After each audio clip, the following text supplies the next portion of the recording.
From the creators of Relevant Magazine, this is the Relevant Podcast. You don't have to speak out loud. You can say it in your sleep. Just come see me in my dreams.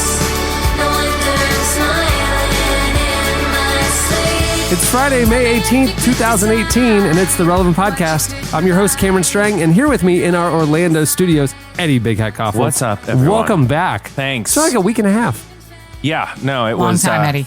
I just couldn't be bothered. I just did not want to be here. No, I was in San Francisco for a meeting, and I really wanted to hang out with all of you in San Francisco. That's a lie. I didn't tell anyone I was there. I just like to keep it chill. Why are you all secretive when you're traveling?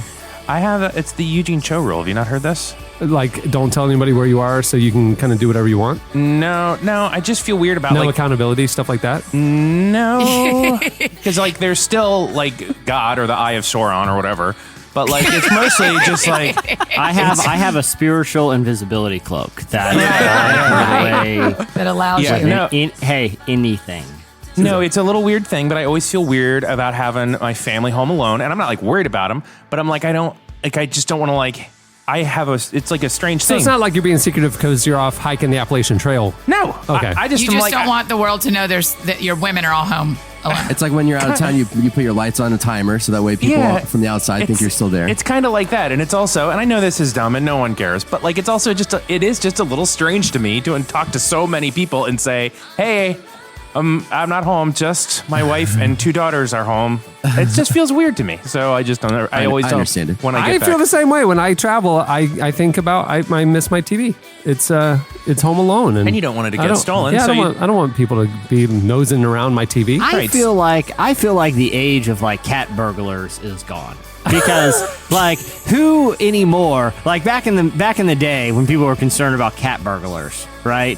Like they would have a safe, like a jewelry safe in the house or something, you know? Or they like if someone, like I've thought about this before, if a criminal were to break into my house, right? And like if I wasn't home, like he would, is he gonna walk out of my house with a giant big screen TV that's now like 3 years old? And I is think that's what I mean, they I do. think that is exactly what they Yes. do, Jesse. They do it at but night. They pull a van I'm up. just saying, but how much are they going to get for like?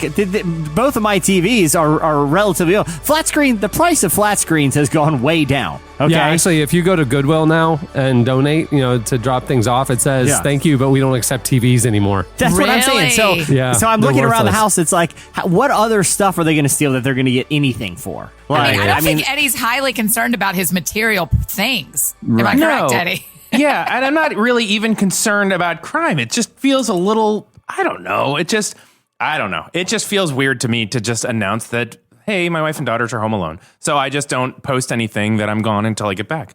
I mean, but I no learned- one knows your address either. I handle it the opposite way where no one knows where my house is, but you can look on the internet and see what city I'm in. Yeah, but it's super easy to I find. had podcast fans come to my home at my last house, so they find it. Wowie zowie. Yeah. 156,412 home invasions in Virginia last year. Jesse. and a net worth of $1,300 worth of 12 Right. flat screens. Stolen of all It's like, what are they taking? Used furniture? Like, where are these One, it's a whole thing. Like, have you ever moved someone out of a house? It's a whole thing. It's horrible. Like, Yeah. it'd be easier if I was a kid. It'd be easier It's like hiring movers.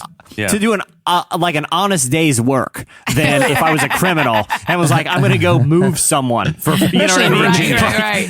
My crime is moving stuff that what am I going to go? How much am I going to get for this used furniture at the flea market? It just doesn't seem like a like lot the of work. greatest criminal proposition, you know? Yeah. I can think of a lot of more criminal things that I could do. Yeah. Over here on the ones and twos, our illustrious producer, my brother, Chandler Strang. Hello. On the Skype line from Lowerland, Virginia, that's Jesse Carey. Hello. And all the way from Nashville, Tennessee, author, speaker, and podcaster Annie F. Downs. Good morning, gents. Hey, we have a great episode today. Coming up later, you might have heard of him in the broadcast world. Mr. Ira Glass is joining us. Oh, man. Jesse, are you so Jesse's excited? best friend. Jesse's best You friend. know, the relationship him and I have. I mean, if we needed another cast member, I feel like he's one call away. But we talked to Chiwetel Ejiofor about Come Sunday, and but that movie has so many people, and Ira's like, as you'll hear from the interview, he has like such a broad so many broad ideas about the church in general. I'm excited for people to hear it. It was a lot of fun talking to him. Interesting timing about this. We've been talking about the Netflix film Come Sunday for a while now. Ira Glass produced it. It was based on a segment on This American Life about heresy, and it tells this true story of Tulsa pastor Carlton Pearson, who ran a non-denominational megachurch, nothing wrong with Pentecostal megachurch. I'm down. And kind of lost it all when he started preaching on his revelation about hell. And Jesse, I'm home last night. There's a Justin Timberlake concert going on. Decided to just stay in, put on the sweatpants, have a movie night, and ended up watching it. What'd you think? Did you? Yeah, I actually watched Come Sunday last night. I would say it was good. I don't know how accessible as I'm reading, because I went to school in Tulsa. Yeah. I was there during this while this happened, and there are so many references that are kind of Christian culture insider knowledge that I wondered how accessible it was to eyes who don't know who Carlton is or know who Oral Roberts is. You have to know who these players are to get the significance of some of the scenes. And you don't really quite grasping it until later in the movie. That's interesting to me. Yeah. It seemed, I was watching the very beginning of it, I'm going, this is incredibly well acted. I mean, you really think you're watching Carlton Pearson when you're watching Ejiofor's portrayal. But only you would know that, because I don't know what Carlton Pearson looks like. That's what I'm saying. They got so many details spot on. Yeah. Like in the Oral Roberts' office, played by Martin Sheen, they have it adorned in kind of mid-century gaudiness, which is absolutely accurate. And they have photos of the actual campus on the walls, which is accurate. The shape of the sanctuary of Carlton Pearson's church is accurate. I mean, I recognized it. It wasn't actually shot there, but they did a great job on getting the references right. And again, I was like, I wonder if they're kind of majoring on the minors right now, and that the story isn't going to grab people as much. It does get really good eventually, but I'm just wondering if you don't really know what you're looking at, if you're going to connect with it as much. That makes me want to watch it. None of us will be able to answer that question, really, because we all have some sort of insider. Right. I have no insider on this. Really? Yeah, but you still get evangelical references. I've only been to Oklahoma a time. But they don't really tell you who Oral Roberts is when Martin Sheen starts being Oral Roberts. You figure it out that this guy's important and blah blah. But they don't set up this was earth shattering in the Christian world. You know? That's right. Yeah. So I know you'll get to hear Ira talk about it a little bit more in depth, but I call him me and him are on a first name basis. So Ira. Yeah. IG. But I thought the breakout performance of the movie is Martin Sheen as Oral Roberts. Every time he was on screen, I was really compelled by him. He's going places. That Martin Sheen. Yeah, Martin Sheen. Jesse, did you like it? Do you agree with what Cameron's saying? Yeah, it's a lot of inside baseball. I don't know that I would have enjoyed it as much if I didn't have the insider knowledge. Interesting. Yeah. That's fascinating that would be how the movie turned out when it's not all insiders who did it. Is no insiders. I mean, Ira Glass is an atheist. I mean, there's no insiders here. Yeah. So Jason Segel was really good in it too. Jason Segel was great. My favorite actor from the show Atlanta was a unforgettable character. Have you watched the new season of Atlanta? Of course. I think Atlanta's my summer show. I'm ready to watch it. It's a work of art, man. It's beyond anything you can. It redefines television writing. I can't even believe what I'm watching sometimes. It really is stunning. It really is. It's that good. Okay. Yeah, it's my summer show, I think. Season 1, it was a cultural phenomenon, but season 2 turned into a work of art. Yeah. It's a different show. I don't know how to put what I can put it on par with, a moment where you realize I'm experiencing a new kind of art form inside of a medium I've already experienced. In no way is it like this, but the shift that Breaking Bad had at the very first couple of seasons of Breaking Bad, they thought that they were a dark comedy. Yeah, that's right. And then they figured out, no, we're going to be the best show ever made. Yeah. And the shift is staggering. And that's what happened between season 1 and 2 of Atlanta. Right. That's really funny. Yeah, it's pretty stunning. Have you watched Baskets also? Yes. No. Don't equate those. No, but there is a moment like Basket started as kind of like a silly family thing, and the following seasons get pretty deep into like the relationships between. There's a real like you find yourself thinking it's funny but never laughing. I don't know how to explain that, and it's really deep and thoughtful. Jesse, well, especially.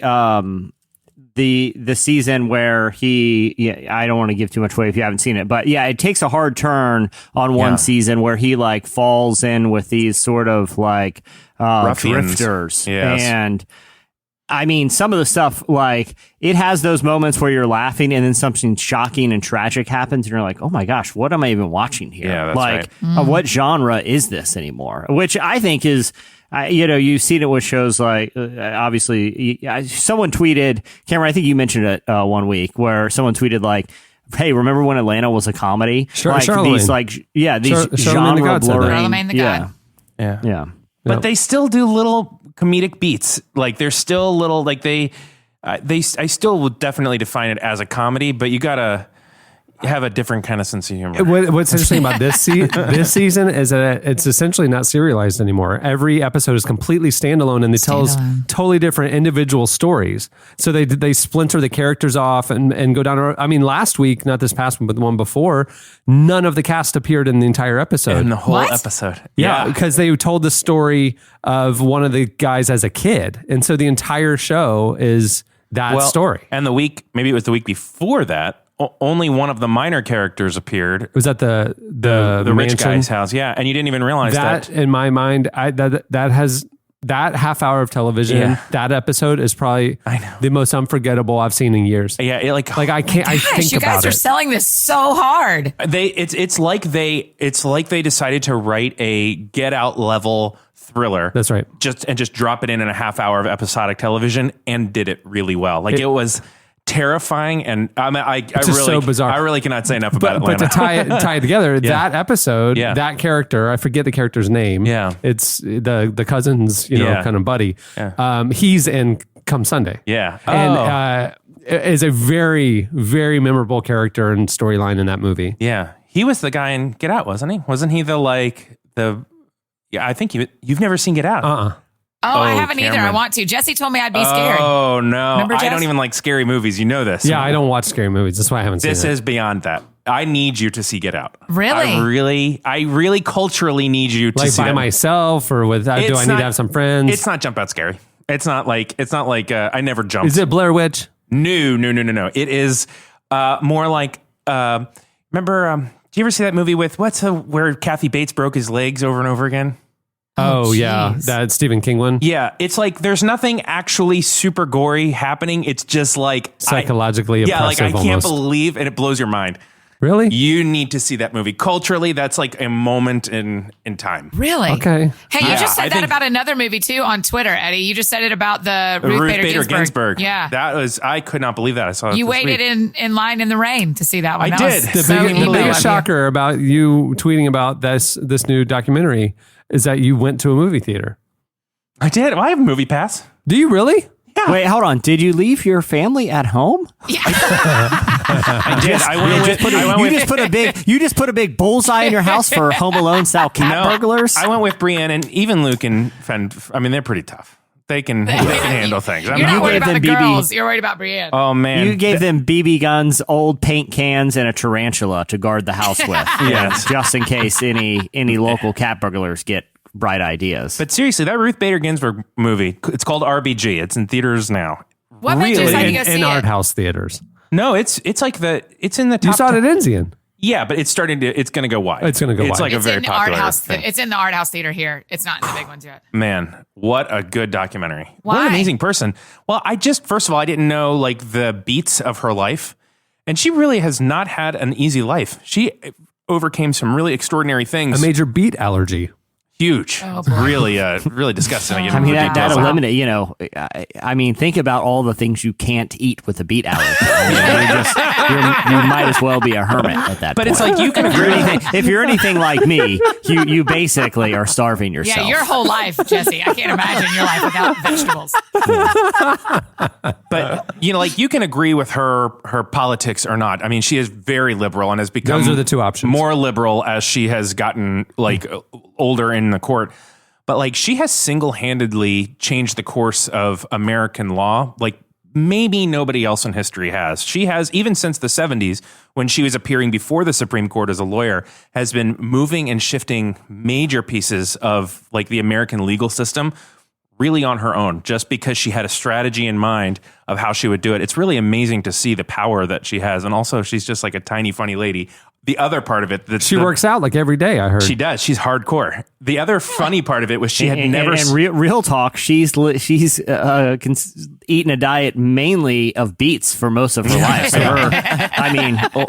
the other I mean, part, it's a working weird out. physical experiment, but it turns out those things are like the fountain of youth if you eat them exclusively. well, the other part of I it wish that they was were. amazing though is she had never seen the Kate McKinnon impression of her on SNL. What? So That's hilarious. She said, "Yeah, I heard about it," and then they show it to her, and so you're watching her watch the Kate McKinnon, and it's the only time in the movie that she's like weeping, crying, laughing. She just can't believe how funny it is. Really? So I was like, if I was Kate McKinnon, that's like all you want for your career is to think Yeah, that right.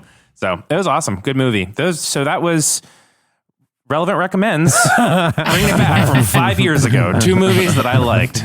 I just watched the Comedians in Cars with Coffee with Jimmy Fallon. I hadn't watched. I know that one's old, but I hadn't Would they watched go it. on the boat? Oh yeah, the Yeah, two-part when they one. go on the boat. Yeah. And he talks about him and Jerry Seinfeld when he's doing the impression of Jerry Seinfeld with Jerry Seinfeld sitting beside him. I know. Yeah. I thought that was so funny. I'm terrible at impressions. I can't do them at all. Well, how'd it And go? so I How think- did it go? I didn't see it. How'd How'd it the go? impression go? Nope. Real quick. No. I need won't. context because I've only seen that episode once, so please remind me y'all of the impression. Y'all can bait me as hard as you want, and I will never fall. I will never fall to this because I man. can't do it.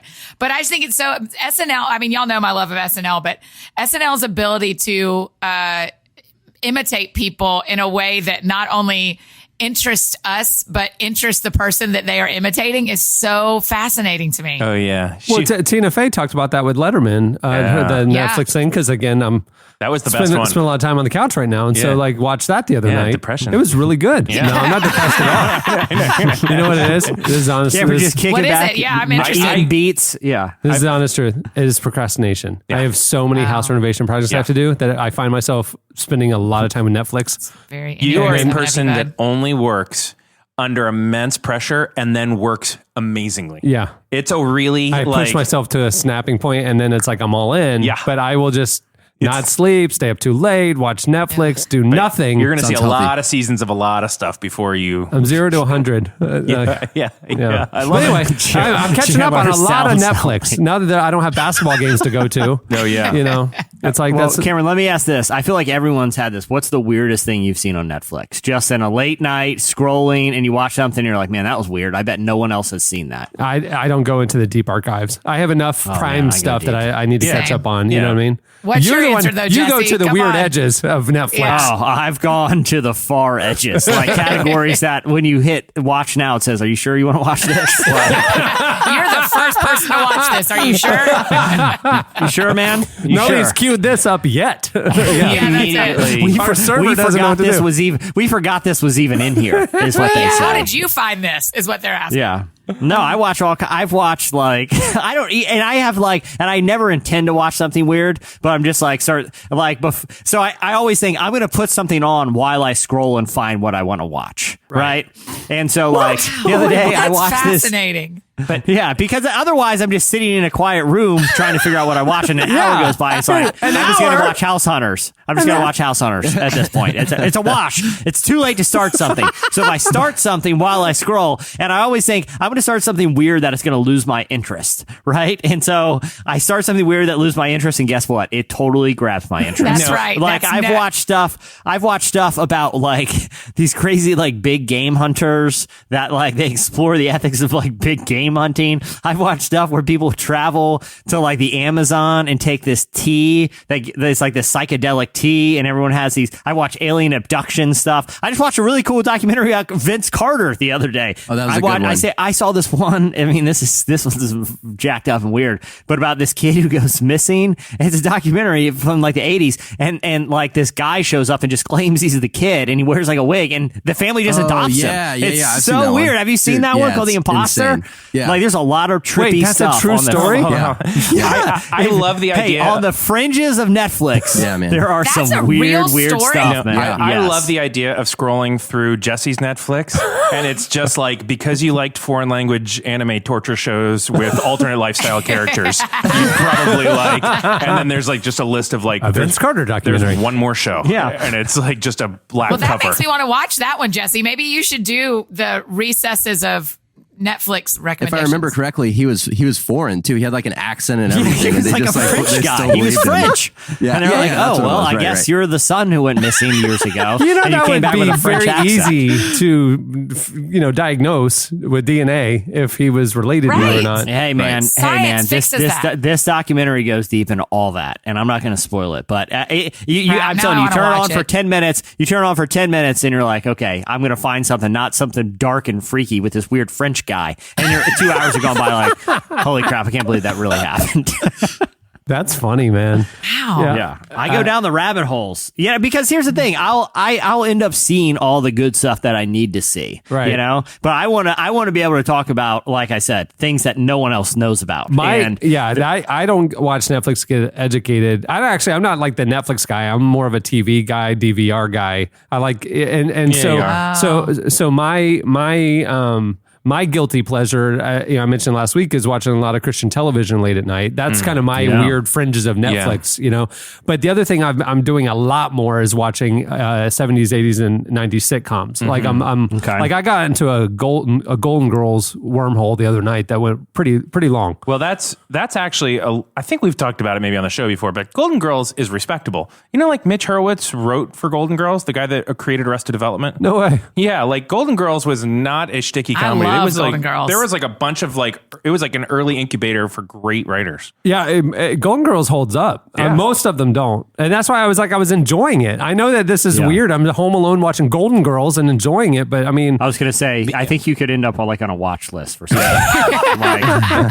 B. Arthur in real life was edgy. Like they were all really solid comedians in their own right. And Betty Davis still is, but like it was an interesting show. I was watching like 50s one the other day, like George and Gracie, like George Burns and Gracie Allen. Yeah. And Cohen walks in and he goes, "Dad, why are you watching all these weird old shows?" Yeah. And I'm like, because they're great, man. They're Yeah. like a pure, innocent time. He's Yeah. like, "Is this when you were a kid?" I was like, "No." Yeah. Like, Speaking of which, I You're like, turned you on- see those rooms over there that need to be painted? I got to watch this Yeah. show Yeah. because Well- I cannot paint them. I cannot.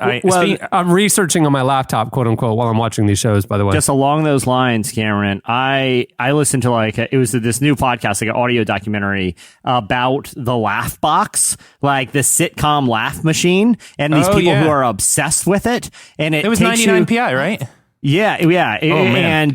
And so, like, the original Laugh Box, it was before, like, digital technology. And this guy was, like, a maniac about he was obsessed with laughter. And he had hundreds of different laughters for every type of scene. Like, it wasn't I don't just know what like... a laugh box is. Am I the only one who doesn't know So what like a box laugh, is? so that's what you use to insert the laugh track into those 80s sitcoms. Thanks. So he Okay, had like okay. guffaws. He had one like a lingering laugh, and they said like he would bring this laugh box, and it was like this homemade thing, and he would basically watch a sitcom without any laughter and play it like a piano the whole time. And you learn like the whole insane history of it, that's cool. and you learn like why the laugh track went away, and like shows that started with a laugh track and then they killed the laugh track. Like they talked about Aaron Sorkin's Sports Night and how that might have killed the show. Is there a decision to like abandon the laugh track because it changed the writing of it?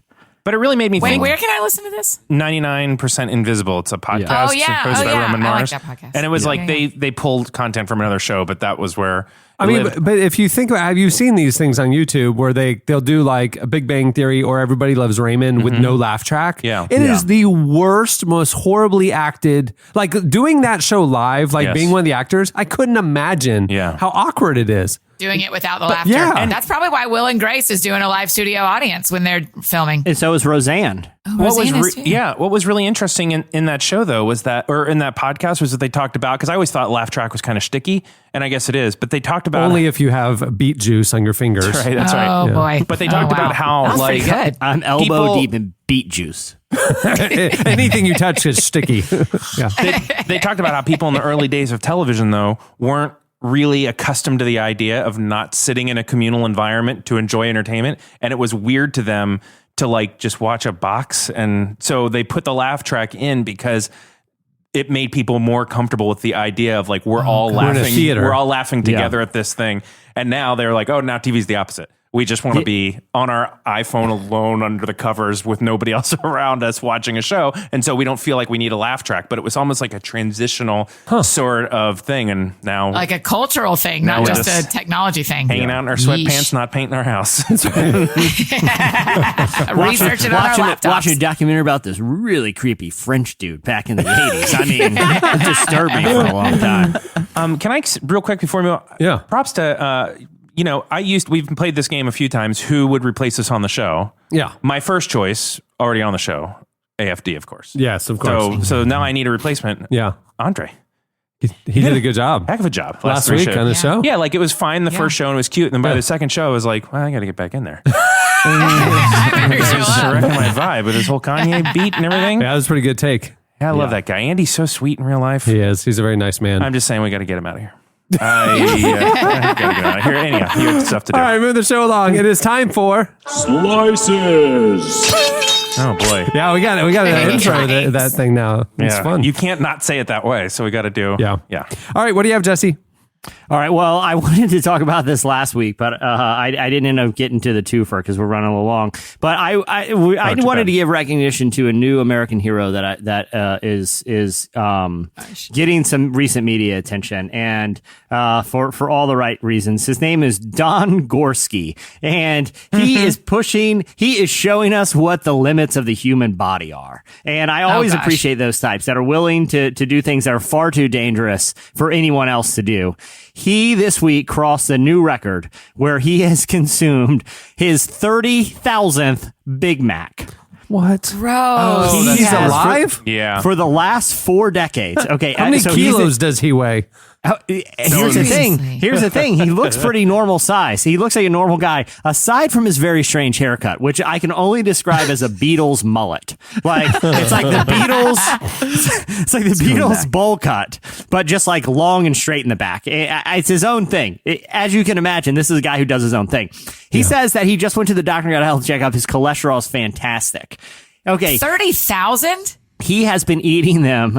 He has been That's not even- eating them for decades. So 30,000. He's been averaging two Big Macs a day for the last like 40 years. Wow. He has only missed like one day in the or like so 8 days over the gross. course of the last 8 years. Not But all heroes wear capes, my friend. Keep I going. know.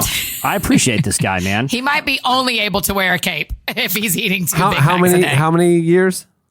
40 years. Are you doing the math on calories? Well, not even calories. I was thinking about dollars, and that's where my mind goes. Man, this guy spent It's a lot of probably money cheaper. on food. It's probably cheaper. Yeah, it's probably cheaper than groceries. That's why poor people in America are fat, because it's like the only country where you can actually just gain a bunch of weight for very little money. So there's a fun that's fact wild. that killed the vibe. Continue on, Jesse. Sorry. Gone for a couple weeks, and all of a sudden I forget that it's funny. It Sorry. makes me question. It Let's makes me talk about question food deserts. It makes me question though, Is Andre. like some of the weird fringy documentaries I watched, like Super Size Me was one of like Yeah. the weird kind of outlier documentaries. I watched Like that one, I think yeah. Morgan Spurlock was just like gorging himself on purpose. I think you could figure out a way to just eat one thing for decades and be totally fine, like this guy proved. I mean, like I said, he goes to McDonald's twice a day, every day, and he's totally fine and healthy. That's crazy. Does he also get a soda and fries? Do you know this information? I don't Or know. is he literally just getting a burger? I mean, so if we're talking about caloric intake, so I mean, there's some lettuce on it, there's some protein, beef, there's bread, carbs. I mean, so there's a mixture of Right. things. Caloric intake wise, average American, 2,000 calories a day, health guide. A Big Mac is 560 calories. So if he's eating 2 a day, he's at 1,100 calories. he can, fill it out with a couple of other things throughout the day, and the dude's eating a normal amount of calories at least. That's fine. Yeah. I think he's hacked the system is what I think. Yeah, Here's the they thing. have. You find something you like, and like Cameron said, reasonably well balanced. You got the whole food pyramid in the Big Mac when you think about it. If you count tomatoes as fruit, right? You got sesame seeds, you got the seeds and nuts on there. It's not the same pyramid, but you got the whole food pyramid. Pickled cucumbers. Jesse, did you read about the reasons why he missed like 2 days or 3 days in his in this entire run? I read one was a snowstorm, but he ended up making it out there. Like he braved my the gosh. snowstorm. Does he have a family? Good question. The reason he did not eat one the other time is because his mom's dying wish was for him to not eat a Big Mac on her funeral day. What? Oh, Yep. gosh. Wow. This Really? Eddie, welcome back. Welcome back. Is that really? Yeah, it's really real. That was my favorite part. Was I was like, oh, so no one in his circle is cool with this. It's not like everybody's like, Right. oh, good for you, saving money. 1,100 calories Hey, a day. I'm getting cool some with it. I'm cool with it. He's smarter than all of us. He's probably Yeah, spent way less money on food in his life. He eats the one thing that he really likes, and he's super healthy. Good for you, Don. You showed us that it's super possible. healthy is not the language we use here, Jesse. He's He's in- not super The healthy. fact that guy isn't morbidly Reasonably. obese and Jesse's head means he's super healthy. reasonably, Sliding scale. reasonably healthy. He's alive in his 60s. Okay, so it's good for you, Man. Don. All right, what do you have, Eddie?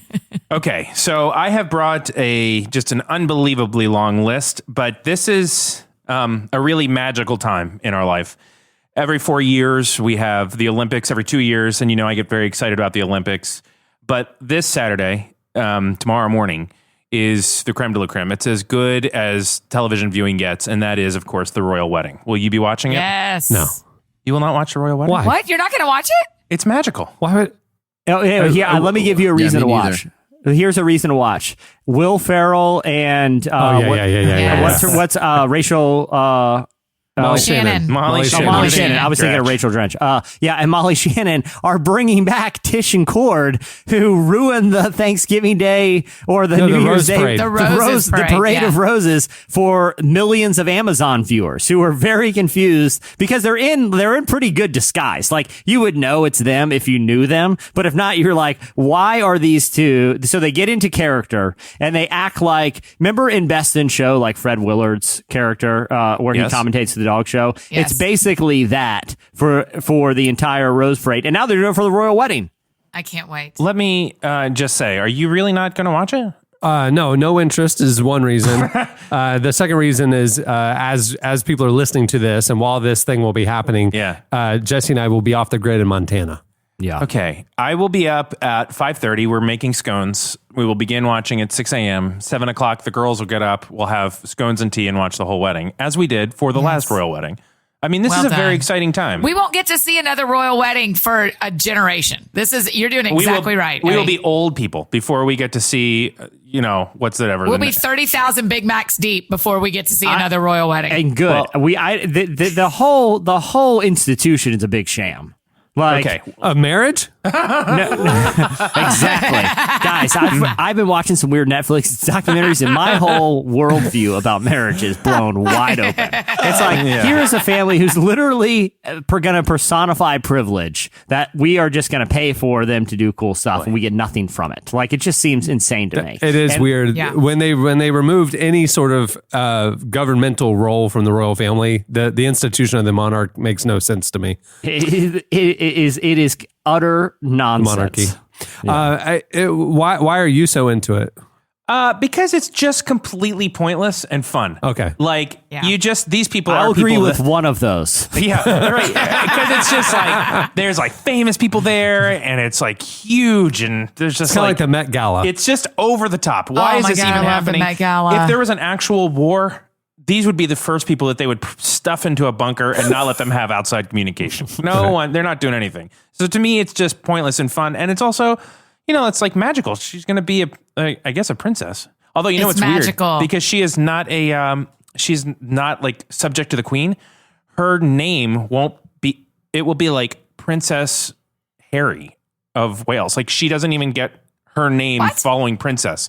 Yeah, it's something The like whole that. thing is absurd. Even if she was Yeah. subject to the queen has no power. I did find myself in an internet wormhole of what is the royal family's last name. Yes. And it's really weird. Well, some other interesting things, and this is actually my slice, sorry, is that so something, Jesse, that may turn you is that traditionally, you know what the dessert is that they have for weddings. Cake. How would I Weddings. possibly know It's this? Yeah. fruitcake. They usually have fruitcake, but not this year. He said, how could I possibly know this? Well, because they're so old that old people like fruitcake. Harry and I Meghan was are gonna changing say, it up. somehow they're making royal weddings less appealing to me. No, Harry and Meghan they're choosing a lemon elderflower cake that will be covered with buttercream icing and decorated with fresh flowers. Oh, crazy, huh? That's your slice. My slice is I have 11 more of these. So Please at no. some point, Please no. My Please no. Go. Is there anyone like the only thing cool about the royal family? Yes. Is Andre those- brought a Kanye take. And you're bringing the dessert list for the royal wedding. let me redeem it a little bit. Is The there one? Hey, is there one fact in there about those cool soldiers with the hats? Here's my question about those tall furry hats. Soldiers. The tall furry Get hat. one of those. Hold on. Before, okay, one word to get. Okay, I have a couple questions about those, and then I'll tall let you furry convince hats. your size. Okay, so those soldiers, like, they're supposed to be like the baddest of the bad. Like, Right, they're guarding the royal jewels or whatever. You know what I mean? Yeah. Like, what, I don't know. But their job is to be like the toughest military guys ever. Why are you putting them in a ridiculous giant furry hat? Like, what tactical purpose does that serve? And two, why aren't the chin straps long enough? They always go like right over their nose. How hard is it to make a normal sized chin strap? Now, since you're asking the question, I have an answer for you. There is a dress code. Men must wear a morning suit or lounge coat, and women must wear a day dress that is knee length and covers the shoulders. Women are also asked to wear a hat. Oh, it's going to be beautiful. Right? I can't wait. And I'm so glad you brought this slice instead of me. It's great. Because I'm really excited about it. The flowers Me are too. going to be given to a charity afterwards. So I thought Hey, you know what would be great to give to a charity? All the money they're using to subsidize this family that doesn't do nothing. Like, that would be great for a charity. I will say that in lieu of What's a charity going to do with a bunch of dying flowers? Yeah. going to put them up and have Put just them like in a book. I mean, and it's they dry out pretty. and- eBay them or Yeah. something. Yeah, that's right. Craps. No, it's beautiful. Craps. Literally, Chandler said craps. Yeah. Chandler loves little No, I crafts. mean, it's kind of cool. That's what he's Nick doing and- in the sound booth Nick now. and He just does Michaels, little. get some things to work he has with. a Hey, whole it's a little scrapbook decoupage charity. studio. So, yeah. The charity for scrapbookers. He dips them in beet juice. It's a little sticky, but Right, you know. right. Yeah, Prince William will be Prince Harry's best man. No surprise. Harry was the best man at William's 2011 wedding. That's lovely. How come they're so old? Like the families. Like, I feel bad for the dad, Who's so old? Prince who? Charles, Oh, I see. because like he's on. Look at him in Yeah. a picture. He looks like the king. Like, is kind of winding things up. You Yeah, know, or well, winding down. Huey too is the longest serving monarch. I mean, It's is crazy. Crazy. She started, very young because her dad died like unexpectedly young. But like, And you know, there's a whole thing that they think they'll skip over Charles and go straight to William. Yeah, that is Yeah. not possible anymore. Just last year, she announced that power would be transferred to Charles. She And announced by this in power, Parliament. you But he mean could. zero He could power at abdicate. all. I mean, he could. He could, but he has already accepted it. He has said, "I will accept." Yeah, So- he so, can but- accept it, but then he can. But push look at it their off. genes. I mean, she's living to like 146. Yeah. That means he probably will get pretty close there too. She's 25, 30 years ahead of him. So Yeah. he's got 25, 30 years. Yes, that's right. And then you got this guy, the younger one. He's going to be. Prince William. I can't believe you say this guy. You don't even know who Prince William is? Yeah, Prince Prince William. Yeah, Yeah, Harry's yeah. nothing. I mean, he's 5 or 6 in line. He actually, because they allow females in the line of succession now, and they had a daughter, and so like now he's deeper in the line. He's the 6th in line. Yeah, he's behind the They daughters. had a daughter, meaning Prince Philip and Queen Elizabeth. No, because Harry had another. I'm had falling, another- hey, William I'm had falling another asleep kid. here. I'm falling asleep here Oh, while you're because even William describing had a it. daughter. Jesse, let me bring I'm you just back. saying, like you're Okay. saying she's going to give power to the king. Like if he gets the power and he's like, all right, my day has come. We are going to invade Spain. Literally, no one would care or do anything. Like Okay. with those guys in the furry hats, they're not losing sleep over it. Like they're not doing They're anything. just gonna stand The there. king. How come? Like when I watched that Winston Churchill movie, not documentary, but Yes. movie.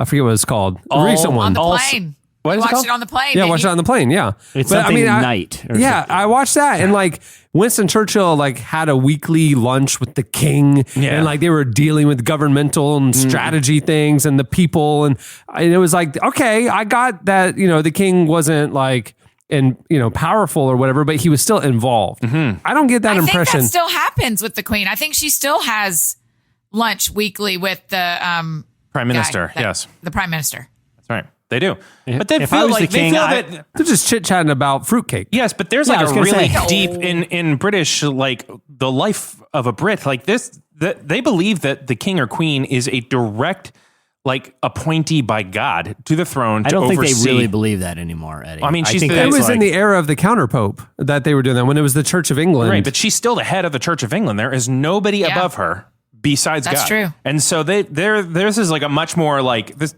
like it's not a ceremonial thing to them. This is, well, I'm sure to some, but it's a real thing. Jesse, listen, I'm going to make a bet with you. So that's why you brought it, though. This is a religious institution. Yeah, the intersection of culture or whatever. The Jesse, meaning of culture and faith. I'm going to make Intersection of I'm gonna culture make or a, whatever. I'm going to make a I was gonna say, if I was a king, if I was a prince, and if, like, let's say America had it, I would just lean into it. And I would live like Billy Madison. Like, Yeah. I would be in a float in a pool know. all day. already do. I would be a gigantic 11-year-old. I would be a I was thinking the same full-grown thing. I was like, if I have 11-year-old. anybody in my life that's a real life Billy Madison, it's got to be Jesse. It's Jesse. It's absolutely right. Jesse, I'm going to I'd make be a the bet. king of America. And I'm going to put all the cards on the table with this. I could keep going with this slice, but I have one more fact. If you find this fact interesting, then I win and I get to continue on this slice. If you don't find it interesting, Jesse, and I'm not going to argue you into it. But you have to tell the truth, Jesse. If you don't Okay. find it interesting, I will stop my slice and we will move on to what I'm sure is Annie's much better slice, and also Okay, to let's hear Andre it. replacing. Let's hear it. Okay. You ready, Jesse? Yeah, hit me. The same photographer that took the couple's official engagement photos will be the official wedding photographer. Doesn't normally Annie, happen. what do you got? Eddie, I'm so disappointed that that's the one you brought, thinking that would be Jesse's moment. Would it have Surely been- there's another one on the list. 6 horses will accompany the couple for the procession following the ceremony. Are they going to ride around in one of those Cinderella pumpkins? The horses' names are Milford, Haven, Storm, Plymouth, and Tyrone. They will pull the carriage. Tyrone. Sir Basil and Loudonberry will be the outside horses. But you know the important fact you're leaving out, Eddie, that a lot of our listeners know is that not only is Meghan Markle about to be a princess, she played a princess on a Hallmark Christmas movie. Yes. An American woman who marries. She is living the real life Hallmark Christmas movies. So this princess lady is an actress? Yeah. How She's did, like how did they meet? A friend introduced him. pretty good friend. story. They had a That's mutual why that friend. wasn't my slice. I got a lot more interesting stuff. Anyhow. All right. What do you have, Annie? Well, this can tie us all together because Meghan Markle is obviously moving to a new address. And Eddie does not like when people don't know when he's home. But did y'all know that, when you are ready to move, you just go to the post office and you put in a change of address form, right? So this guy in November went to the post office saw and this. changed the UPS, Central's address. Like he changed the UPS headquarters address to his address. So he changes it from Atlanta and he says, I got to change my address. I used to live here, and puts the UPS headquarters and sends all the UPS mail to his house in Chicago. And Why so would you want to do that? Well, Because he's a criminal let me tell you, mastermind. Chandler, he's a criminal. Yeah. He stole $56,000 from people sending checks to UPS or people getting mail at UPS, like the employees. Thousands of pieces of mail got sent instead of to the headquarters in Atlanta to this guy's apartment in Chicago. And he stole their mail for 3 months. It wasn't until January that they figured it out. But yeah, And there was a paper trail right to him. How Literally, How a do paper you trail. cash a check? If I'm named Bob Sugarman, how do I cash a check to UPS? I can't cash a I check don't know made how out to UPS. I don't know. That's a great They did question. it. $58,000 worth of money he stole Wow. because he just changed the address. So Eddie, not only do you need to watch out when you leave, you need to make sure nobody changes your mailing address. Yeah, well, this story made me a little bit sad because I was super into this guy because I thought, all right, a funny he's prank. just got it all in a box. He's going to return it all. Yeah. He's just showing that there's a loophole He really in the was system. siphoning it off, though. Yeah, he was Yeah. like a criminal. Oh. Yeah. I was like, no, just make this a good ending to the story. Yeah, just be funny and take a lot of packages. Yeah, My that's right. theory is he's a low level criminal, and he's realizing that cat burglaring just doesn't pay off anymore because you just end up lifting furniture all day for very little return. Right. Yeah, I just wanted to picture okay, real talk, real quick. If you were to send me and my neighbor and go to enter somebody's home, they're definitely not home, and try to steal as much as you can to make as much money Right. in, I don't know, It's an like hour. supermarket sweep. You got a clock ticking. I would just be wandering around like, that TV isn't worth it. Like, they don't have fine china anymore. No one has a china cabinet anymore. Like I Right. said, no one has like an old And I don't pirate wanna, style go jewelry rooting box. Yeah, I don't want to go rooting through like the sock drawer looking for like the jewelry box in the back because that's kind of gross. It was like, and here's my other theory where cat burglaring just doesn't pay anymore. Okay. Charlie Villanueva, Smooth V, right? A Yeah. former NBA player. He returned from a trip recently and tweeted pictures that his home had been burglarized when he was out of town. Then the one that went viral was the burglars had taken the toilet, had uninstalled the toilet, like the plumbing and everything, and he's like, who would do this? I'll tell you who. Someone who runs into a house and realizes there's nothing valuable to steal here. I'm forced to take a used toilet. That's what cat burglaring has come to. I had to have been a message or something. I mean, or maybe it was one of those high-end $5,000 toilets. You know, Yeah, one of the smart ones. Still, how much work is it to uninstall a toilet cleaner? 4 screws, nothing. In Virginia, 1 of 10 people will be victims of a home burglary. What I had pictured is like in the Santa Claus when UPS or FedEx shows up with all those boxes of the list of checking yes or, making a list and checking it twice, but that's not what he got. He just got mail. But I wanted him to get boxes and boxes of things. I still can't figure out what bank let him cash the check. I don't know how checks work, but I'd like I mean, to get a little bit more knowledgeable on how to be a burglar or how, how to be a criminal. or like run a scam on stuff. Yeah, I mean, think I'm that not says a saying lot I'd about do both it. of you that you don't know how to deposit checks that aren't in your name. Yeah, how do you do that? That's right. Chandler? not Forge the answering. signature on the back, maybe? Oh. Like Yeah. endorse Well, it? how do you like made out to UPS? What does Yeah, UPS have a signature? I don't know. Yeah. Maybe you just take it to like one of those check cashing places where they're not paying as much attention. Maybe it's not. yeah, maybe it's just you check know for what I would cash do? places. I'd be like, hi, my name's Ulysses Percy Sebastian. Yeah. You can see this is made out to me. My initials are right there. Yeah. Mr. Sebastian will take his cash now. Y'all made up Ulysses some really Percy. funny fake names today. Ulysses Percy Sebastian. Yes, and I did do a shipment of 10,000 boxes, which is why that's on the memo line. So I would like my money now, please. I raise fancy horses for a living, if you need to know. Now, 56. I just come up with a fascinating backstory for Ulysses Percy Sebastian, so no one can question me. I'll cover my bases. I'm not going to make it up on the fly. All right, well, that'll do it for Slices. Stay tuned. Up next, Ira Glass joins us.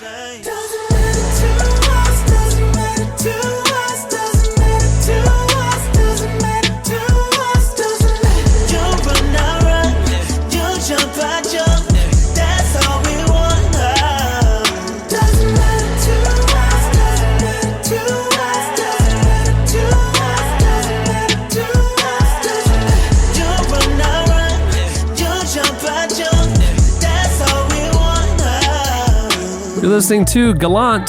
He's back. I'm so excited. The song is Doesn't Matter. At the beginning of the podcast, you heard Hatchie with the song Sleep. This week's episode is brought to you by ZipRecruiter. Every business needs great people and a better way to find them. ZipRecruiter knew there was a smarter way, so they built a platform that finds the right job candidates for you.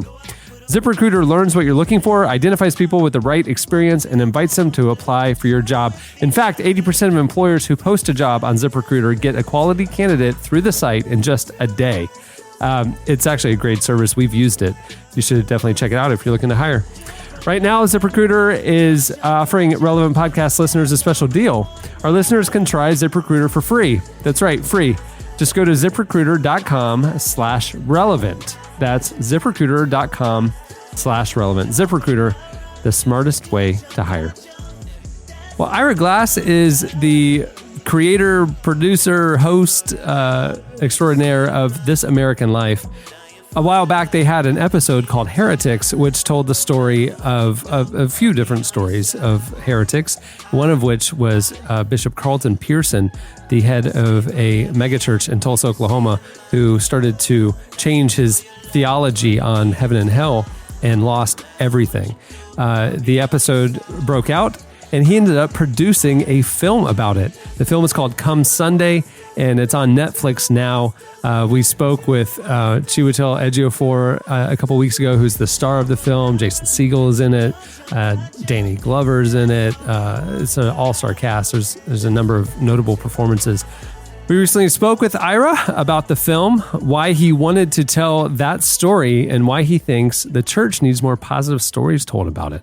Here is part of our conversation with Ira Glass.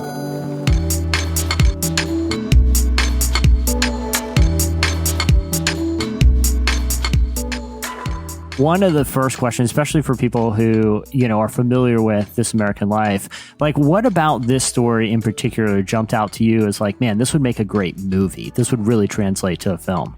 I mean, just as a story, it's a great story. It's a very classic sort of Hollywood story of a man who stands up for what he believes in and loses everything. It's just like a very old school sort of movie. And then it seemed exciting to do the story in a way where the people in his life, the Christians in his life who love him, kind of get equal weight to him, like in saying, like, we would love to be on your side, but we're not. And we're worried for you. And so, I mean, I know I've said this before to your magazine, but like in general, I think the media, the news media, movies, TV, don't do a very good job accurately portraying life as practiced by Christians in this country. And this seemed like a chance to do a story where every character is in the church and every character is a believer, and they face a question that they really disagree about, and you see people work it out.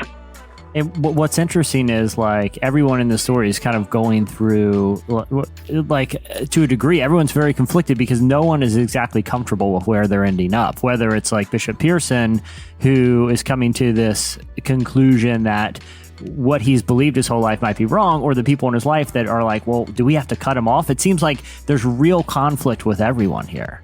Yeah. Yeah, and like I have to say, like my favorite scenes in the movie are actually the scenes where Martin Sheen, who plays Oral Roberts, and Jason Segel, who plays Carlton's best friend, who co-founded a guy who co-founded his church with him, where they basically try to talk him out of it, and the scene where Jason talks to Carlton and says basically, I love you, and I feel like there's nothing I can say that will convince you, and I don't want you to go to hell, and I don't know what to do. It's heartbreaking. Examining the story and kind of the narrative that happened, and someone who is outside of that, the culture, kind of the church culture to some degree, did you find yourself agreeing with the actions of to some degree that the church took, or at least being able to kind of relate to why they did what they did? You mean his friends in the church and the fact that he gets charter research? Of course I did. Of course. Yeah. Like it was, and honestly, when we were in writing the screenplay and in just talking about what we all wanted from the film, the director Josh Marston and the other producers and I, that was one of the things that we thought made the story so compelling was that we wanted, like people were being completely reasonable. You know what I mean? Like they believe the Bible is a certain thing, and of course this is how they reacted. They would be terrible people if they didn't react that way and try to save him and try to talk him out of it. So yes, I definitely had sympathy for all the Christians who don't side with Carlton in the story. One of the things that I feel like would be challenging as a storyteller is when you're telling the story in the form of a film like this that deals with real figures, particularly someone like Oral Roberts, who, even people who, may not be intimately familiar with him, maybe had seen him on TV or have some sort of idea about him, preconceived idea about him. What are the challenges of bringing someone like that to the big screen? I mean, the challenge is you want to be truthful and you want to portray the complicated reality of a real person. And we were very careful about this. The screenwriter, Marcus Hinchey, spent hundreds of hours talking to Carlton and talking to him about his memories about Oral. And everything you see in the film as a scene really happened. And maybe not word for word dialogue in like a scene in the middle of the film, but like there's a scene towards the end of the film where Oral talks to Carlton about his own son and his regrets about like how he dealt with his son's homosexuality. We got that from a real conversation that Carlton told us about. And at some point, I can't remember the name of the person, but we showed the screenplay to someone who was close to Oral. And just to be sure, like everything rang true. And he said, yeah, absolutely so. And I think like Oral is such a divisive figure among the secular and religious audiences. I think like secular people who didn't believe, I feel like they do not think of Oral like in the reverential way that people who went to ORU and people who are in the church do.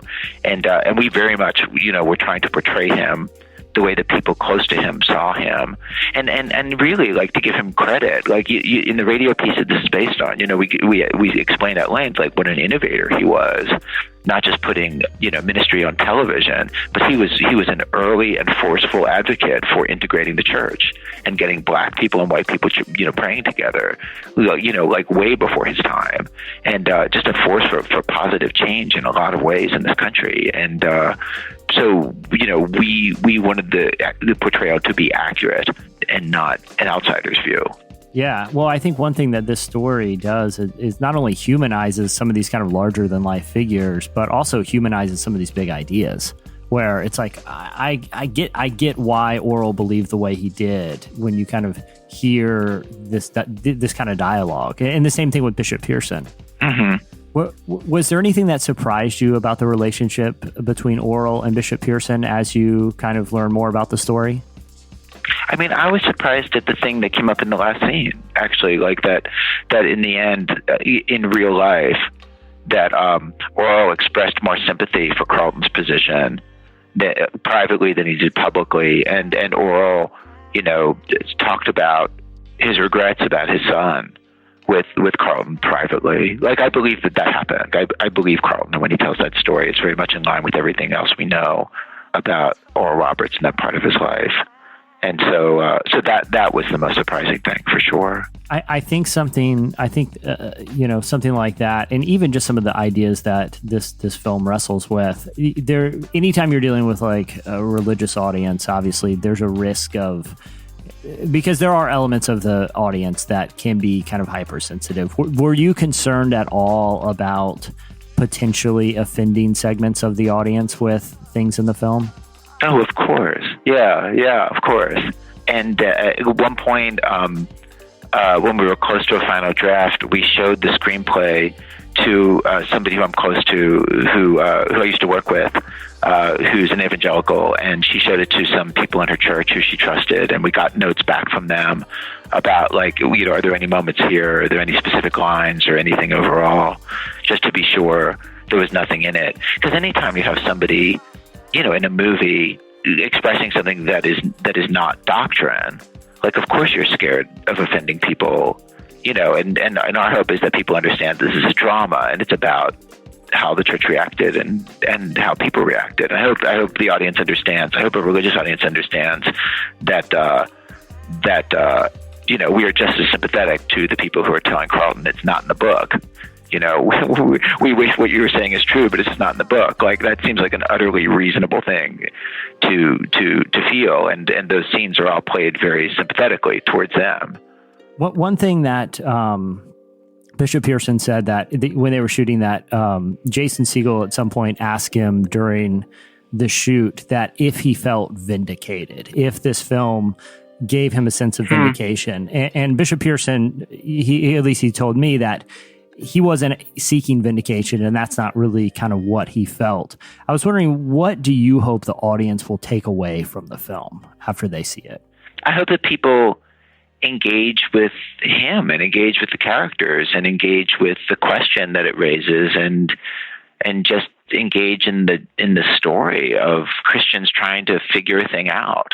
when one of them starts to say something that the others just don't hold to. Like, to me, there's a doctrinal question that's being raised, but like, I don't think it's the job of a movie to like sell some religious idea over another. You know what I mean? Like, that wasn't our goal with this at all. Like, the main character of our story comes to believe something that is not traditional doctrine. But like, the movie is not trying to convince people that he's right. The movie is trying to show, here's what happened. And I feel like the people who find that an interesting idea or an intriguing idea will go and like read up later. You know what I mean? Like if in a way, like, a movie is a really inefficient way to make an argument, unless you're going to make a slideshow kind of movie, like An Inconvenient Truth or something. You know what I mean? Like, where the entire movie is an argument. But that's not the business we're in, and it doesn't seem like that's a thing that a lot of people would be coming out for. What we wanted was something that's about how people treat each other, and also, about what life is like in the church. And so, like, you're asking, like, what would I want people to come away from? Like my expectations are very low. Like, I just thought, like, it's an amazing story that a lot of people would relate to, that I thought people would like to see and have feelings about, in the way that I like seeing it and have feelings about it. And then I would hope that people who are evangelicals will be pleased by seeing us try to accurately document, like, life in the church. Like, you just don't see that many movies that are mainstream movies that are just set in the church, and everybody's in the church and everybody's religious, and it's just taken as a given. Of course everybody believes. Of course, like, and then the question is just like, how do you believe, and how do you get along with each other?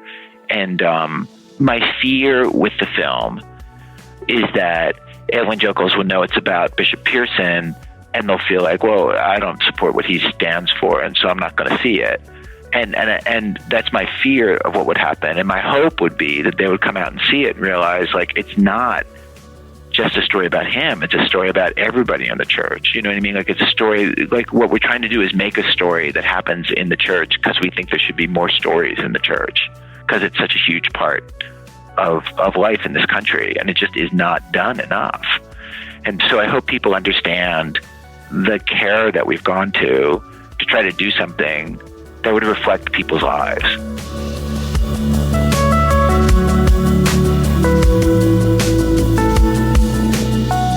That was Ira Glass. Make sure to check out his new film, Come Sunday. It's out now.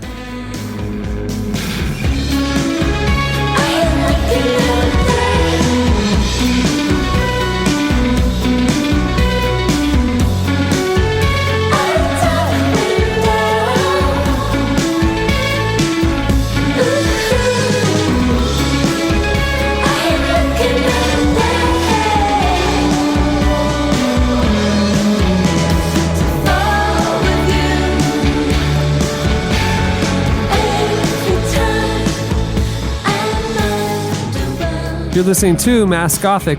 The song is Dark Window. Okay, it is time for... You listen to the show, and it's time to get to know you. It's the listener of the week. Each week on our Friday episode, we pick a listener of the week. This is fun. It's our chance to get to know you guys one-on-one on our Twitter feed at Relevant Podcast. You guys have been hitting us up with 3 facts about yourself that say, pick me. I have 3 very interesting things that you should know. Jesse keeps his eye on it, and each week picks a listener of the week. Who'd you pick this week, Jesse? Today is Marcus, and each of his 3 facts were very fascinating to me, and I can't wait for the backstory to them all. But before, I guess, we get to those, maybe we should meet Marcus for a moment. Marcus Garrett, welcome to the Roman Podcast. Hey there, ladies and spaghettis. Oh boy, Marcus! Wow. I like him coming in hot. hot. Did it take Like to him. come up with Coming that one? in Let me take it. hot. Take it from a pro, That one Marcus. for like a year or 2 now. Nice. Marcus, Do you do That children's paid off, it magic really did. shows? Do you do children's magic shows? That would kill on that circuit. Trust me. Marcus, take it from an old pro. My first show, I had a friend tell me that I was flying a little too close to the sun. And I just want you to hear those words. Apply it to your heart that you will not grow shallow. You know what I'm saying? Let's move forward. Where are you calling us from, Marcus? I am calling from Southern California. I'm actually at work in a little meeting room. Where do you work? Is it just that little meeting room? No, yes. I have been trapped here for weeks. Please send help. Please send help. A little warm. Getting a little warm. A little close to the sun. I like it. Marcus, you're on your team, buddy. Come back. Are you, Marcus, are you in a Die Hard scenario right now? Crawl up the ventilation shaft. That's your way out. What is your job, Marcus? So, by day, I do social media and customer care for Taco Bell. And then what? Wait. Hold on. A Taco Bell or the Taco Bell? I'm currently at Taco Bell headquarters. Oh my gosh, this is the best. Marcus, you really buried the lead with that silly joke. Hold on, does the Taco Bell headquarters have like faux stucco and like a southwestern paint scheme like the old Taco Bell restaurants? If I sent you pictures of the office from the outside, it would look like a nightclub. Oh. Now, question: do you guys have a feud with Wendy's? Yeah, social media, because Wendy's is just a sick burn after sick burn on Twitter. Right. Yeah, we like to take the high road, and our approach is just be better, and that will speak for itself. Do you actually run the Twitter account, Marcus? That's what I need to know. Can you actually open up a computer and tweet from the Taco Bell Twitter account? Hypothetically. Yes, but I definitely won't do that. Oh my gosh, Marcus has so much access. What is it like to wield This is such a powerful power? man. Yeah. Okay. So this is our most powerful guest for sure. If it's really you, send us a signal. So just like do the burrito. No. Burrito thumbs up emoji. No. Follow him on Twitter and make sure you're following him, and then maybe you guys could DM each other. That would be confirmation. If we give you some keywords, could you include them in the next Taco Bell tweet? Ooh. Keyword being Jesse Carey. What I can probably do, I can message you from our support account. That'll do. I'll take it. I'll take whatever you can give me, Marcus. Same. Okay. That's what everyone says who goes to a Taco Bell, to be fair. I'll just take whatever you give me. I talked about a guy today who ate 30,000 Big Macs over the course of 40 years. How often do you eat Taco Bell food?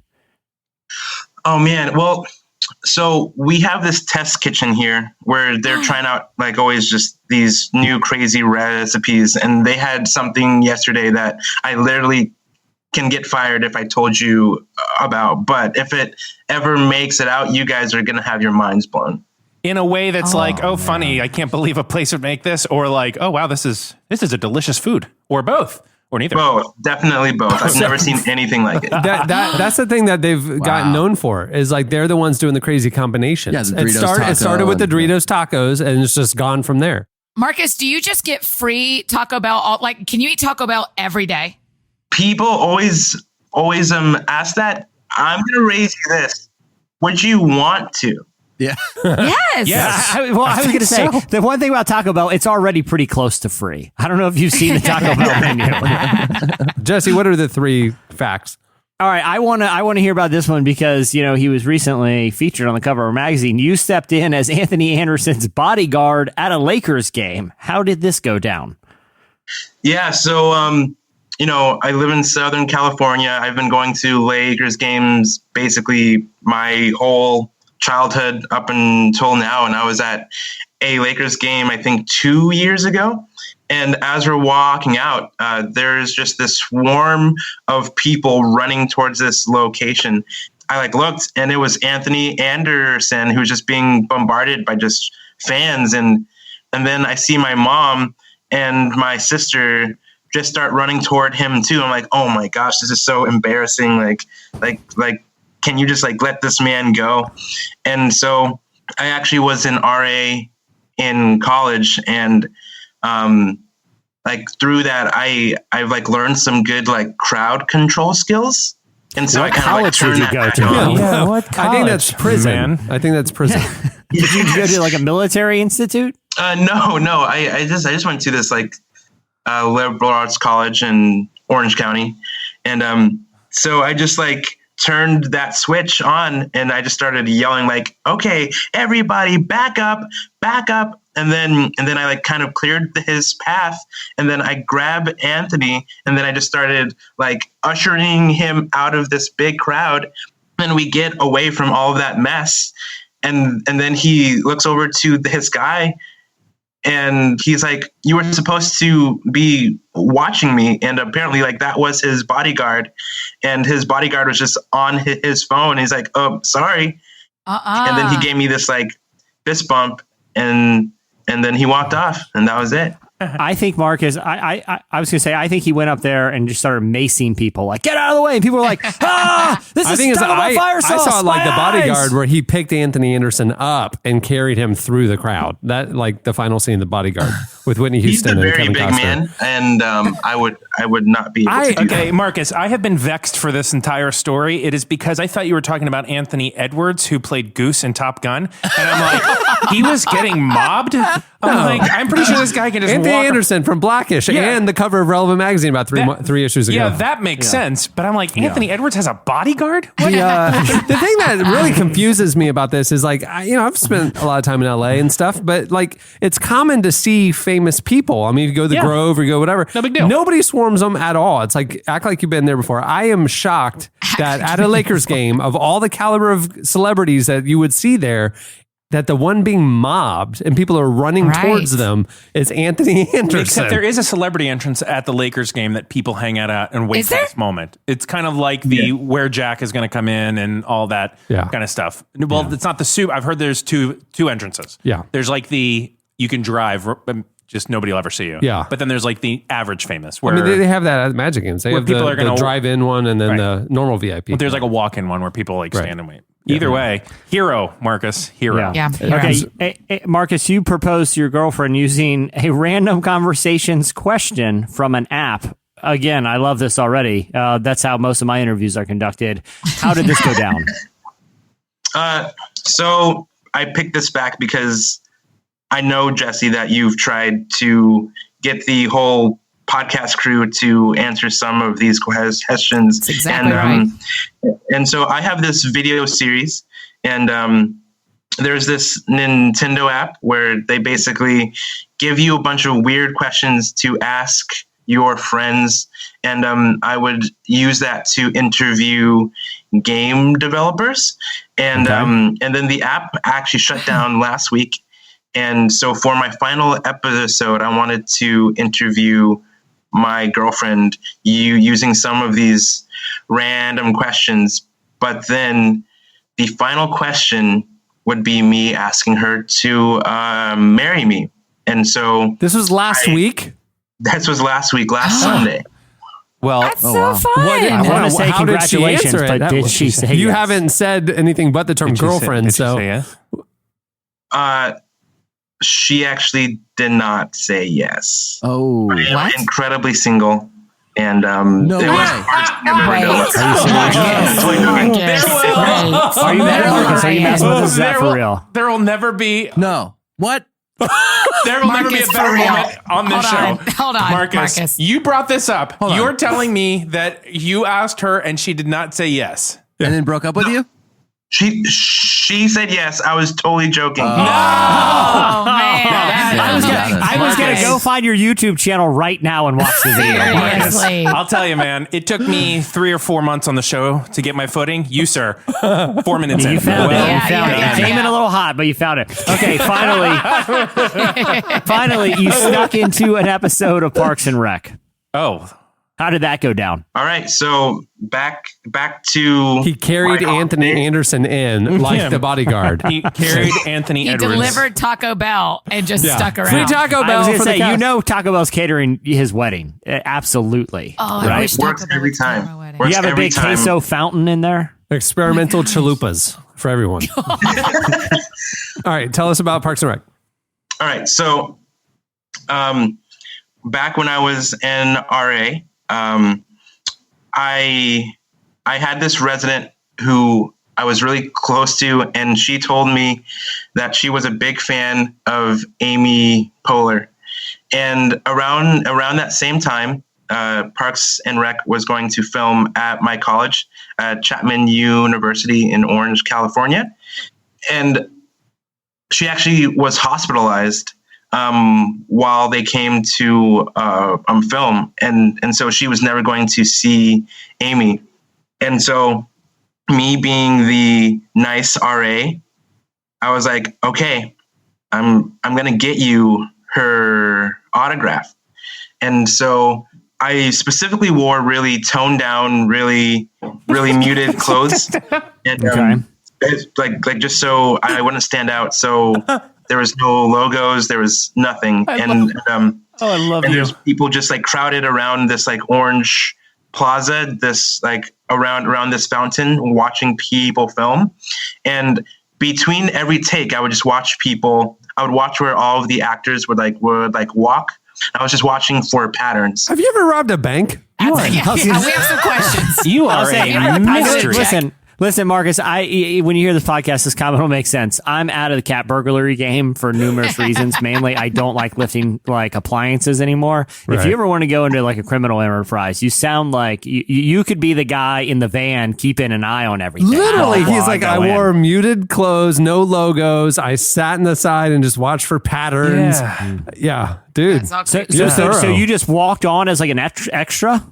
I just walked on set. And Amy Poehler was on a bench, and I start walking towards her, and I have my pen and my paper, and I'm about like, I would say like 3-4 yards away. And then the producer comes up to her and like says, "Hey, we're ready to have you on set now." And now I'm just kind of standing just in the middle of the set. And I'm like, well, I'm not going to go where all of the like commoners are, like all of those normies. Yeah. And so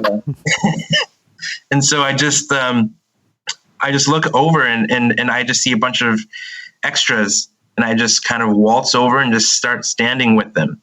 And then a couple minutes later, they get called on to go be picked on and like placed into chairs. And I'm just thinking like, I just have this one chance to be on this show. And so in a power move, I just stare at the casting director, just like a very intense stare. And then her eyes meet mine, and like she just starts staring, and she stops like counting, and we just had this like 5-second moment. And she's now your fiance. And then you propose. and like now we're married. Yeah. No. And then then she says, "You have a good look. Go sit down." And that was the beginning of a very marvelous day. Marcus, we got to know, can we see you in an episode or in the background? Oh, definitely. So it's season 5, episode 17, the Partridge episode where they go to Icetown. Dude, that's crazy. We'll be looking for you, man. Wow. Hey, DM me a screenshot when you get some time. From Taco Bell. Yeah, literally from Taco Bell. Confirm it's you. To confirm it's you. I know he brought 3 interesting facts, but none of them hold a candle to him working at Taco Bell. That's my favorite one. There you go. Well, Marcus, you are a gem. A gem. Just a real angel of a person. Thanks for listening, man. Congrats on the engagement. Yeah, thank you. If you want to be the listener of the week, hit us up on Twitter at Relevant Podcast. Tell us 3 interesting facts about yourself, and we will pick one to be on the Friday show. And fun fact, we are committed to, through the life of the show, talking to every listener. And so it will only take us 2,884 years. Well, many thanks to ZipRecruiter for making this episode possible. Remember, you can go to ziprecruiter.com/relevant to try ZipRecruiter for free. Go check it out. Also, thanks to Ira Glass for joining us. Make sure to check out Come Sunday. It's on Netflix now. It's really, really good. Yeah. Look at the fascinating story of Carlton Pearson. And you should check out his show. Like, he has a radio show or something. Really? So, pretty good. It's pretty good. It's great. Decent. It's a decent show. People talk about it. It's an art house thing. Yeah. And also, can I plug Is something? Mr. Tori Malatila involved? if I can plug something real quick, you should know that Harry and Meghan have asked for donations to 7 charities in place of receiving wedding gifts. So how about they just dismantle the fraudulent institution that's leeching That is money the off British monarch. society and just give that to the I don't care charities? how much you love the monarch. Who would think when they have all the money in the world, who would think I need to send them a wedding present? Like, Yeah, Oh, I they bet have a billion people.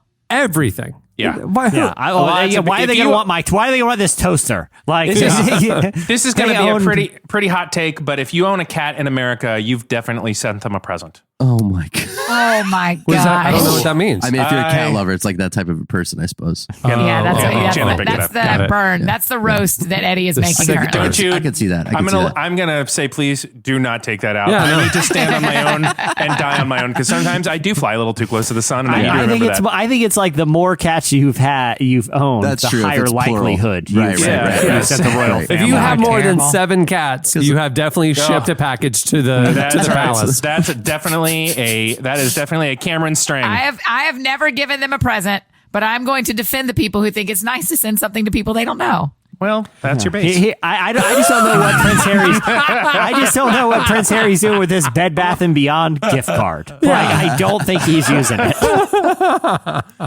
All those books don't sell themselves. Keep going. Hey, speaking of which, congratulations, Miss Annie F. Downs. Big news this week. Yes. 100 Days to Brave has passed 100,000 in sales. That's awesome. That's a million Thank days. you.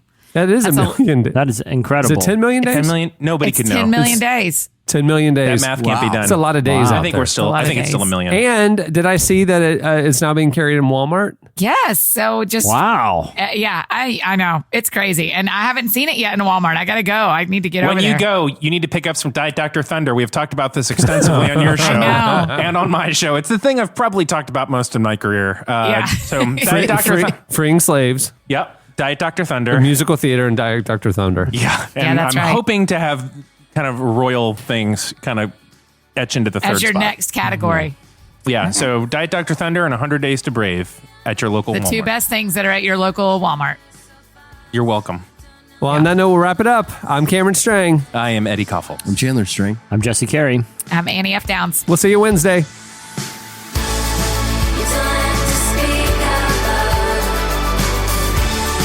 You can say it in your sleep. Just come see me in my dreams. No wonder I'm smiling into me sleep. Thank you for listening to the Relevant Podcast. If you like what you heard, be sure to leave us a review on iTunes.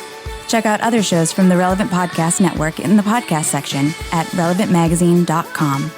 And while you're there, browse exclusive podcast merchandise at our online store. Make sure to subscribe to Relevant Magazine. Info is available at relevantmagazine.com/subscribe. You can say it in your sleep. Just come see me in my dreams. No wonder I'm smiling in my sleep. You don't have to speak out loud. You can say Hi, my name's Ulysses Percy Sebastian. Relevant Podcast Network.